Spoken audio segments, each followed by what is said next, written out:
Hi everyone, welcome to Cultured Carrots, a podcast under the verb of a net, and today we welcome Mason and Emma on this episode about roommates. Yay! Yes, so we want to basically know a bit more about you living with other people.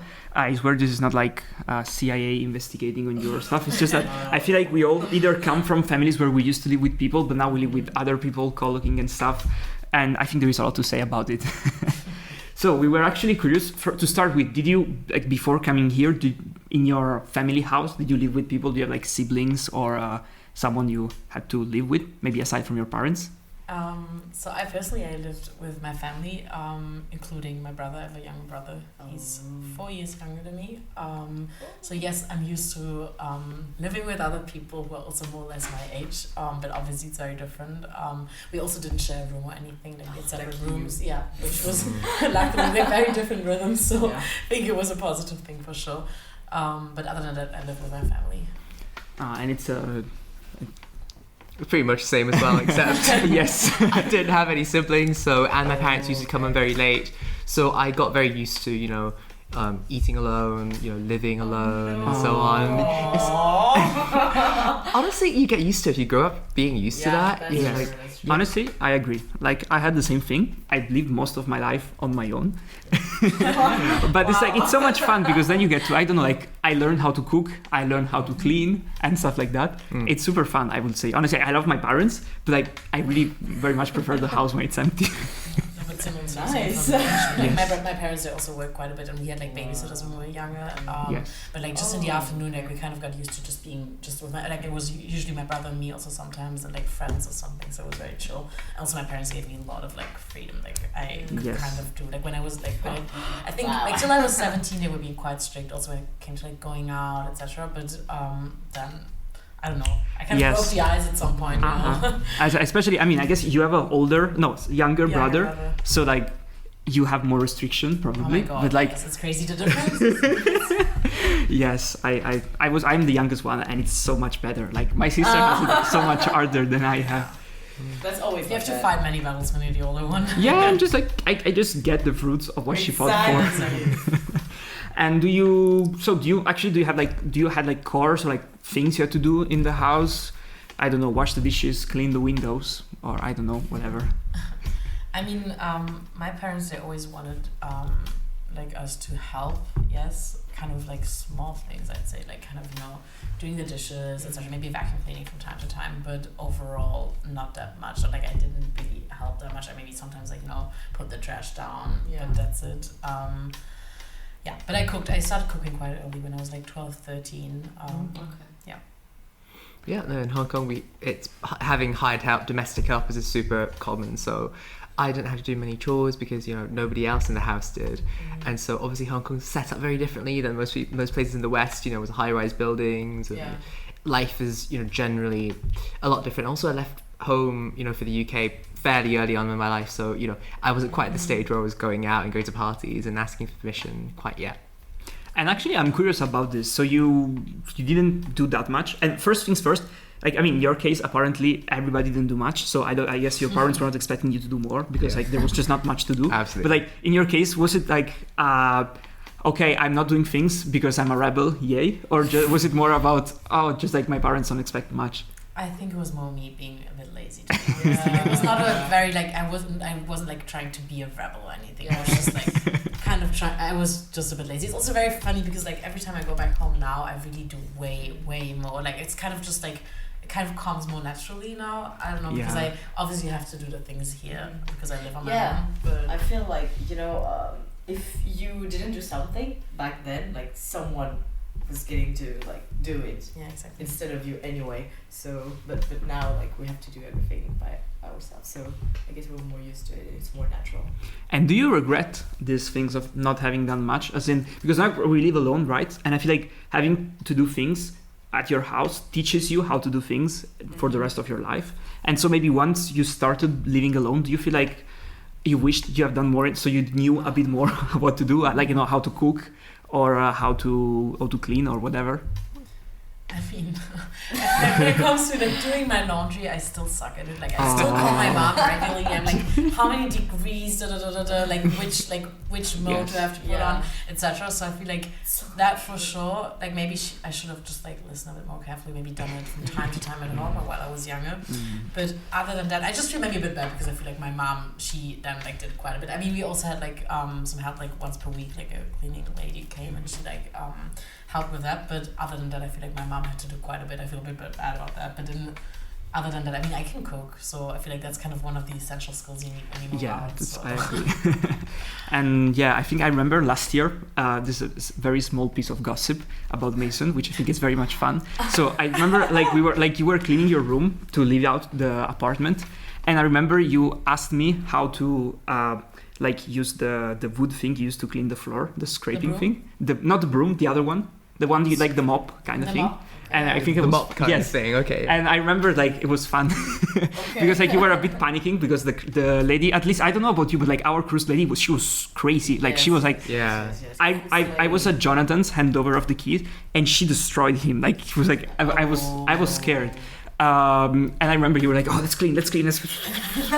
So yeah, I think in that moment I was like, I wished, I'd done more in my house, so now I could do it better, but I don't know. Yeah, it's interesting because like having a mop is something that like you kind of don't really necessarily think about until you have to do it, right? Because normally it's a floor, you use a broom and you sweep all the dust off, and then if you spilled something, okay, you get a towel and you clean it. But mopping and stuff like that, that was something we did at home. But in boarding school, all the rooms I was staying in, they had carpet. So a mop would have been pretty disastrous to use in that situation. So yeah, but I think apart from that, just learning stuff. I started cooking when I was here, and I thought it's definitely useful. I'm really glad I had this experience. But as to whether I wish I'd learned it earlier, I don't necessarily think so, because I work a lot better when there is like pressure instead of, it's not mum telling me to do something. It's like literally you have to learn how to cook or you die. And I feel like learning in this environment was so much better. Yeah. Yeah, and I think honestly, learning how to cook here, it's a bit more chill because you can mess up. No one will ever know, right? Unless you make no one judges you for it. Exactly. Yes, I've cooked some stuff that I'm scared of ever doing stuff like that again. At least you had the basics before coming here. Like literally, I knew nothing. But I was really surprised how some people they don't even know how to cook pasta. And I was people. I'm sorry. Really. So one of my flatmates, she doesn't cook, like not properly. She just like the max is like baking maybe fried eggs. Like that's it. Okay, I see. Gordon Ramsay. That's still usually. Well, Peach, I remember you taught me that when I first started cooking, I would do everything by the recipes, right? I'd like measure everything out and something like that really? With a stir fry, and you were telling me like, what the hell's wrong with you? Just chuck it in. That's what people do, and thanks for teaching me that. Oh, thank you very much. No, I remember actually last year was super fun because like it was like the group of us. And I think we all came from different like parts of the world. So for example, I have no idea how to cook rice or like fried rice, stuff like that. Because I mean, honestly, my mother, she's never cooked rice in her life. Like except for risotto every once in a while. But aside from that, it's like something you really don't eat in Italy. And I was like, which was like with Mason and like you with your hair fryer. And we were trying to do the stew. I remember once we tried to do like this roast thing in the... And it's like we all exchanged with each other. I think it was fun, like kind of investigating a bit learning how to cook. It was a fun experience. And I mean, actually, you mentioned before you attended boarding school. And like I think it's kind of a step towards living on your own, but like not really, right? Like you were still in between. How was it? Did it prepare you for living alone after? And how was it? I think there were certain aspects that definitely prepared me for living alone. There were certain aspects that were completely unrealistic, and it was very much, a problem that existed only in boarding school. So I think there's some things that, being away from home, for example, or 6,000 miles away, exactly. And, you can't, if you lose something in your room, you don't know how to find it. You can't call your mum and go, where is it? Because you moved in and everything. But I think there's other things that are completely, they exist in a vacuum, like... my school was super strict, and my teachers would go, you can't go out unless you're with, another student. You can only get one takeaway meal per day and stuff like that. And so basically, it was super unrealistic. So we had to break rules, and it was almost like it was pretty much ridiculous because it was like exactly. It was like you had break The rules were made to Exactly. What was the rule you broke the most? You were like, I don't care about this. Let's go for a curfew, I pool. guess. Oh, curfew you couldn't because they would lock the gates at 9, and then after that, you were stuck outside because like a thick wooden door. You can't really break that. Was it in the UK? Yeah. It was in the UK, yeah. We never did quite strict. Absolutely. Oh. I think the biggest rule I broke was on the weekends, because we couldn't go out for more than 3 hours, I think. Teachers exactly. Was it like boarding school or like a prison or something? It looked like a prison, honestly. It could have been. Are you sure you were not arrested for something? Yeah. Well, it felt like I was, permanently. Honestly, like the food wasn't very good. Detentions, but see, it's a prison. Like I mean, more than this. Yeah. Did you have a lot of things to do in the boarding school or not? Because like us, we were literally in our high school and like we had like sport facilities and things like that. Like we had a pool. Yeah. Or like we had a So good. Yeah, it was really good. In theory, we had the facilities, but because we were so few who were actually boarding on the weekends, they wouldn't open them because it costs money and stuff like that. Yeah. So they would say you've got like massive swimming pools and it's open for like 1 hour every weekend and stuff like that. And they would force us to do boarders activities, and you had a list of grand total like 3 activities to choose from. And I was like, I want to do yoga, but I don't really want to do like long distance running on a weekend, right? Like that's not what I do. No, I would not see you do that. Honestly, no, absolutely not. Yeah. I see. So, and I was told by you before that there is like this amazing thing that they do the laundry for you in boarding school. Yes, they do. That's I would like that, honestly. Yeah, they clean your room for you. They do your laundry. They take away your trash. Yeah, they cook for you. So a mix of a prison and a hotel. Yeah, that's kind of. Although I think they more prison-like. I mean, they do like. I mean, do you do your own laundry in prison? No, I never thought about that. Yes. No, but then actually, yeah, I think honestly, like laundry is one of those things. Yeah, I would like other people to do for me. I have this like all my clothes are slightly tinted of yellow from somewhere. I don't know. So where. then the white t-shirts, they're not white anymore. Like you just have this like beige touch. Yeah, I know. It's a vibe. It's a vibe. And have you actually ever lived, like aside from boarding school, have you ever lived alone on, like before coming here? I've been told a very cool story, so I want to hear about it a bit more. I mean, yeah, I did, because I mean, after I finished school, I took a gap year, which is quite common in Germany, and I did an internship in Hong Kong. So I lived like just for like 1.5 months or something. So I lived there on my own. It was kind of like a serviced apartment, so I had my like own apartment / room because Hong Kong like apartments are tiny, but they also had some common areas. So that was kind of the first time I lived completely like on my own, which I think was quite challenging at the beginning because you have to like, I don't know, especially like when it comes to cooking, also eating regularly, kind of cleaning, especially the bathroom regularly, etc. So that was quite challenging at the beginning, but I enjoyed it overall, I'd say. Like I didn't have huge problems with it. And then I also like, that was the first time I lived on my own, and then I also went, like I spent like 4.5 months in Tasmania, which is, for those who don't know, it's Australia, but it's like an island which is part of Australia. It's an Australian state. It's in the southeast of the country, like an hour away from Melbourne.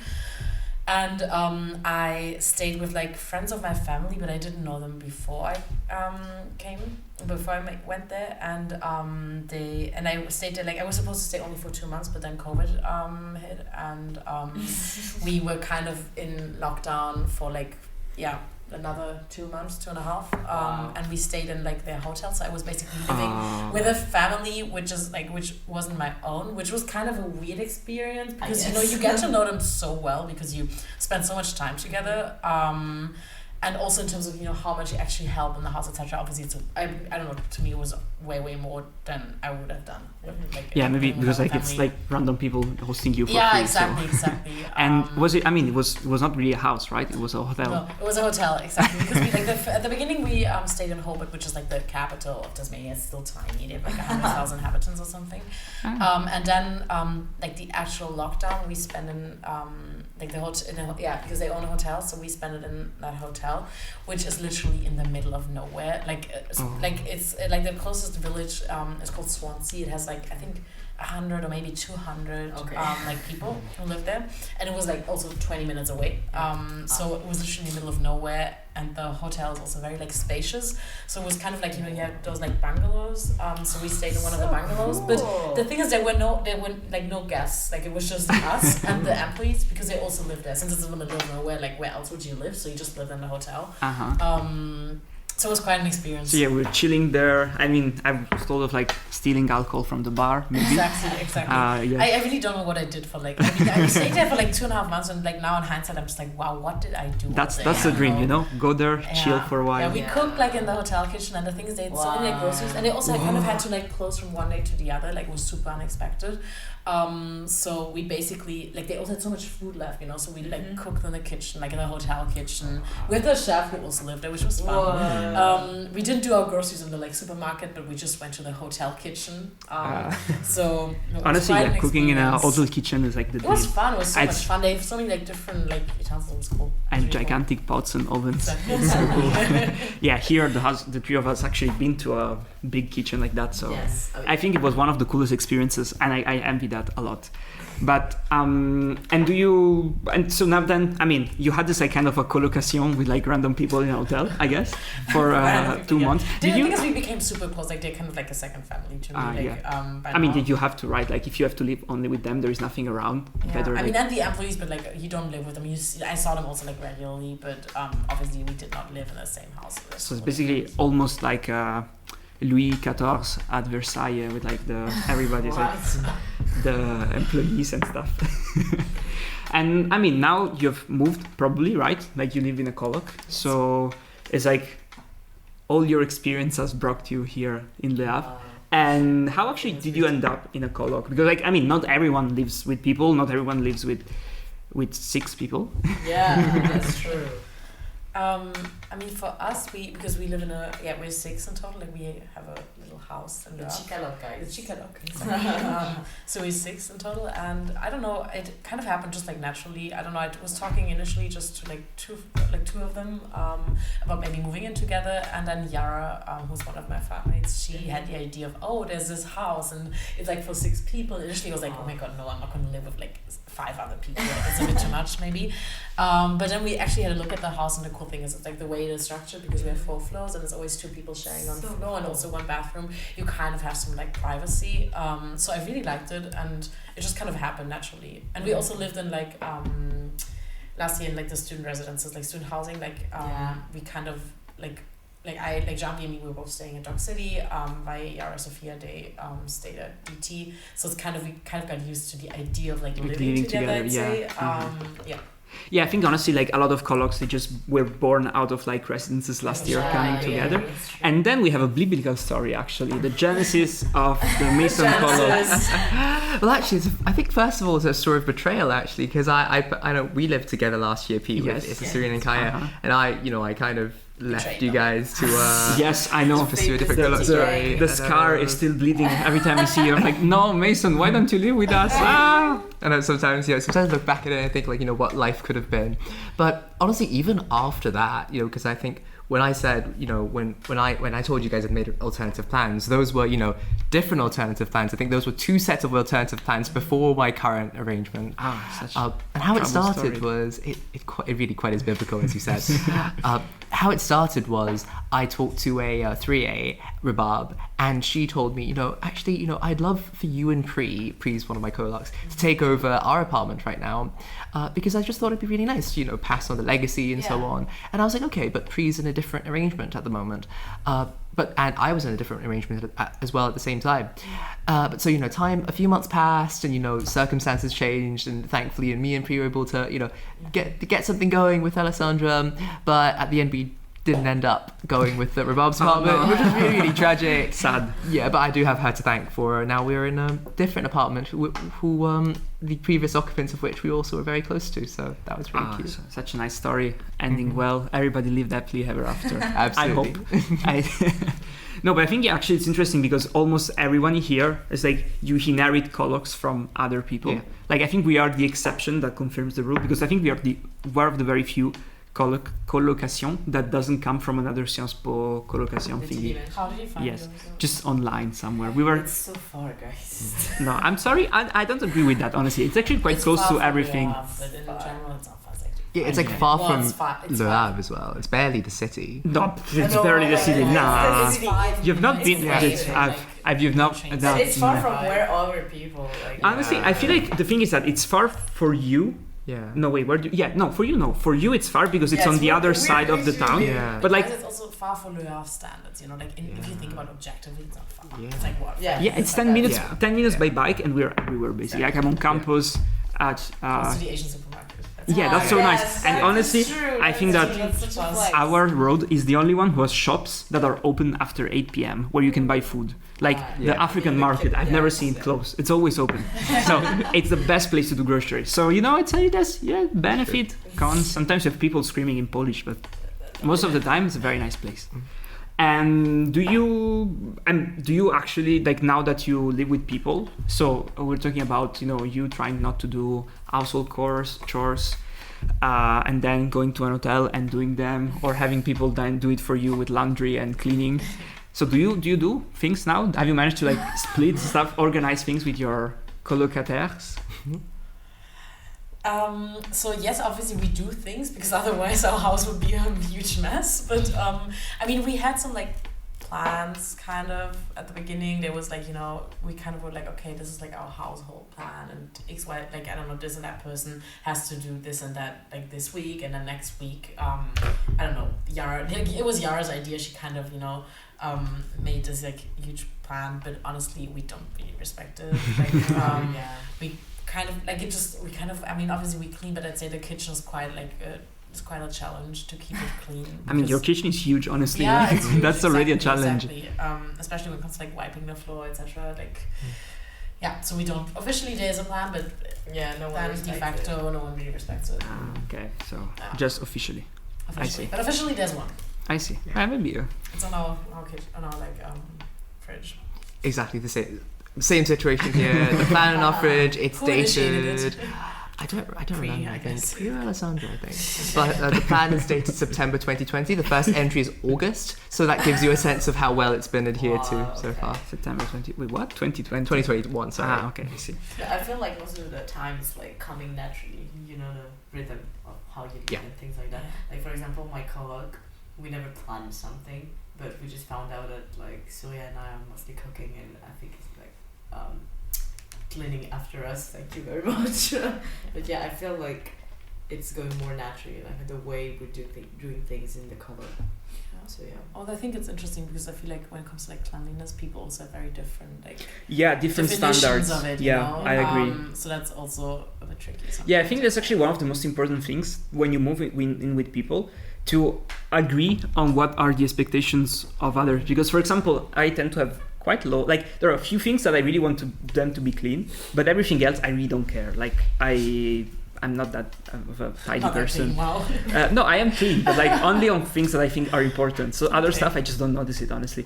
But then at the same time, like I understand that other people may have like different things that they care about, and I feel it's very important to you don't even need to plan everything in advance, just to make sure that you agree on what's the base level of cleanness you want in the house, so that then you can discuss it at the very beginning. Yeah, because otherwise it's very hard to, like, I think doing it during the semester and stuff, like there is so much going on, right? Like at one point you can get very easily distracted if you don't know what you should do, more or less. So I think that, but then honestly planning and dividing, it's fine, you can just go with the flow with it. It's much better, ends up working more. And about, doing things together, do you share a lot of your life with your colleague? Do you cook together? Do you study together? Do you do activities together? I mean, I definitely do. I mean, like I'd say my colleagues, they also kind of like closest friends here. So we do quite a lot of things together. I mean, I wouldn't say we don't cook that much together, but like quite regularly at the same time, and then we have dinner all together. I mean, maybe not the six of us, but like always a few. There are always people around if you 6 in the house. I mean, yeah, honestly. We study quite a bit like together, but we also have a lot of friends in common. So yeah, for sure. Like you cannot escape from them. No, definitely not. It's impossible. I see. Although sometimes a few like days kind of pass by, and I don't see one person. I'm like, wow, I haven't seen XYZ in I don't know 2 days. Yes. Like how is it even possible? But then kind of given that we live in a house, it sometimes really happens. Yeah, especially if like when you have a house with floors, sometimes you can go like a few days without seeing one person. Like, what? Are you sure? And do you actually about like cooking? I was wondering because like in my colock, I feel like cooking for other people, it's a bit hard, mostly because I am very picky with the food, and I would honestly I would rather cook for myself than eat something I don't like. So I might as well say I prefer cooking on my own. Do you actually manage to cook for other people in your colock? Do you manage to meet their expectations and stuff, or do you just everyone does it for their own? Definitely. If I'm in very much the same boat as you, Pete. Like I struggle to I think sometimes we have different expectations on, how much salt you put in food or something, like even the food salt and spice exactly all the time. Exactly, but salt you can add, right? But temperature, you can't just go if someone serves you a plate of lukewarm meal, you can't just go into the microwave and go let me reheat this first. Thank you for the meal. Okay. But I think it's also we have different eating habits, eating times. I live with an Italian and a Malaysian, so so I think different that gives time you zones. very different time zones basically. And I think we also eat very different things. I think the basis of our diet is very different, rice based or grain based or whatever, meat based in my case definitely. So yeah, definitely it's a bit of a challenge. Yeah. And do you actually because I think the amount of the likelihood of you being in your colock with the rest of your colock is much less than Emma's case, you were telling me before. Yeah. So yeah, I think we have very different life schedules, patterns, and actually we have a term in the house we just yell full house whenever three of us are here, because it's actually it's been quite a rare occurrence. I think it started off when I think one of us was had to go to the campus often to use the campus Wi-Fi, and then another of us had a legal competition, and then I'm personally someone who I've discovered ever since moving in that I actually really like working on my bed. So whenever there's a deadline, I just shut my room and I go on the bed and stuff like that, and it was super, super comfortable. And obviously when I'm in my room, if there's a deadline coming up, you can't be sleeping. So, honestly, yeah, I feel like the bed is much more comfortable than the wall of DT and the floor with your hands. Oh my god, I remember last year it was just some random person's room in DT, and it would be four of us, just working. Every place, the bedroom, the floor, the counter, whatever, the bathroom. Yeah. I remember there was this period last year before the PI exam, and my room was so cold. It had never been that cold, and I moved. Huh? Didn't you have a heater? No, but it was not heating because it was not strong enough because my room was both two sides were outside, so 2 walls were dead cold, so it was super cold. And I remember I moved my desk in the bathroom and turned on the heating in the bathroom and then closed it, because the bathroom is much smaller and the heater is 3 times as big as the one I have in the other room. So then the room gets much hotter, and I was there doing my stuff. You need to adapt, I think. It's a struggle. And yeah, so full house is actually something that's quite rare. Yeah, relatively. Okay. And do you have one activity or a few activities maybe tradition or maybe involuntary tradition, something that you end up doing together quite often with your colock? Yeah, for sure. I'd say, at the beginning, especially in the first semester, we had quite a lot of brunches together, especially on Sundays, Saturdays. Yeah. That kind of became a thing, but also more naturally, was not a week planned in that sense. And by now we kind of have these very lazy Sundays. You just you sleep in. I don't know. Sometimes we also just stay in our rooms, but we're kind of all at home, which also doesn't happen that often. Usually, and then we go for a walk. We have some tea. We sit in the kitchen. We have our little gossip sessions. Ooh, the gossip session. That's so nice. Yeah. Yes. Plus, I agree. So that one is the best. Yeah, honestly, it's slightly different because obviously I have three roommates, and obviously we don't really have the most overlapping of schedules. So.